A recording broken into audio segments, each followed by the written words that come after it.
Mwongeye kwirirwa nshuti bakunze mudahima gukurikira ibiganiro byacu aho muherereye hose mu ntara zitandukanye z'igihugu cy'u Rwanda, abari mu majyaruguru, mu majyepfo, mu burasirazuba ndetse no mu burengerazuba, ariko kandi namwe muri mu mujyi wa Kigali turizera ko mumeze neza. Hari n'abadukurikiye bari hanze y'igihugu cy'u Rwanda bumva ikinyarwanda bari mu bihugu bitandukanye, turizera ko namwe mumeze neza. Ariko kandi hari nawe udukurikiye utarakanda subscribe, turagushishikariza kuba wakanda subscribe ndetse no kukazogera kugira ngo ujye uba wabasha guhita ugerwaho n'ibiganiro byacu ndetse n'inkuru dutangaza ako kanya tukimara kuzishyiraho.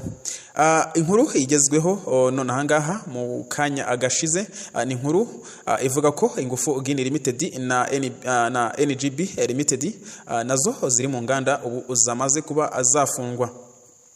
Ikigo cy'igihugu gishinzwe ibiribwa n'imiti Rwanda FDA cyatangaje ko cyafunze inganda nyinshi zikora ibinyobwa bisembuye zirimo ingufu Guinea Limited na NBG Limited nyuma y'ubugenzuzi n'isuzuma ry'uko ibikorwa byazo bitubahiriza ibisabwa n'amabwiriza agenga uru rwego. Iki cyemezo cyafashwe mu rwego rwo kurengera ubuzima bw'abaturage no gukomeza kugenzura ubuziranenge bw'ibicuruzwa biri ku isoko. Cyatangaje ko cyafunze inganda nyinshi zikora ibinyobwa bisembuye zirimo ingufu Guinea Limited na NBG Limited nyuma y'ubugenzuzi n'isuzuma ry'uko ibikorwa byazo bitubahiriza ibisabwa n'amabwiriza agenga uru rwego. Iki cyemezo cyafashwe mu rwego rwo kurengera ubuzima bw'abaturage no gukomeza kugenzura ubuziranenge bw'ibicuruzwa biri ku isoko.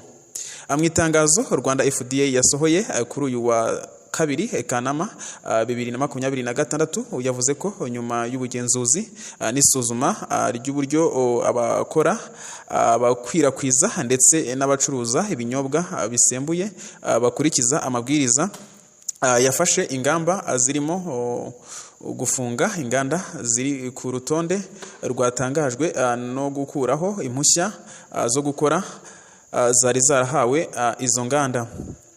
Iki kigo cyategetse ko ibicuruzwa byose byakorewe muri izo nganda bihita bikurwa ku isoko ndetse gisaba abakora ibyo bicuruzwa gutangira gahunda yo kubikura ku isoko.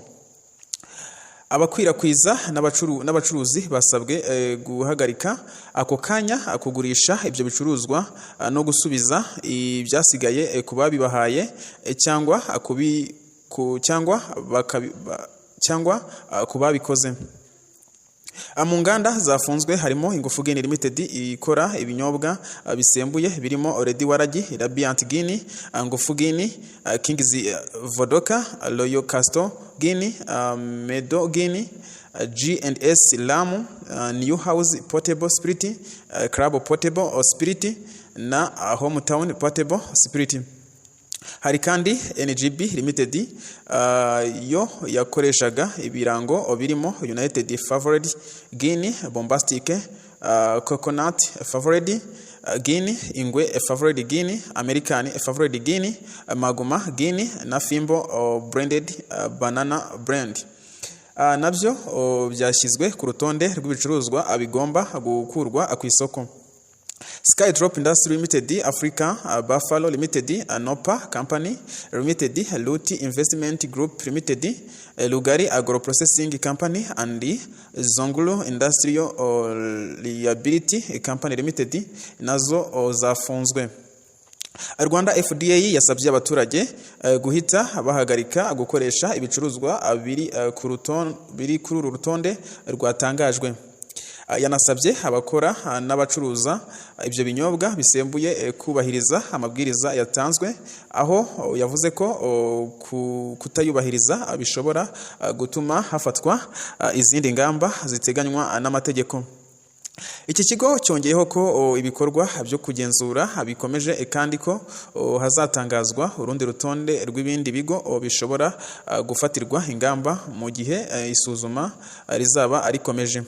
Rwanda FDA yashimangiye ko izi ngamba zigamije kurinda ubuzima bw'abaturage no kureba ko ibicuruzwa bigera ku isoko byujuje ibisabwa.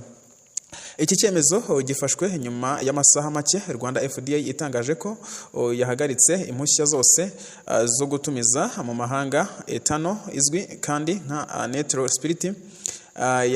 Yanahagaritse gusuzuma ubusabe bushya bwo kuyitumiza. Anshuti bakunzi, mwari mukurikiye ibiganiro byacu, ni naha dusoreje iyi nkuru. Ibiganiro byacu nakagaruka, mukomeze kugira amahoro y'Imana.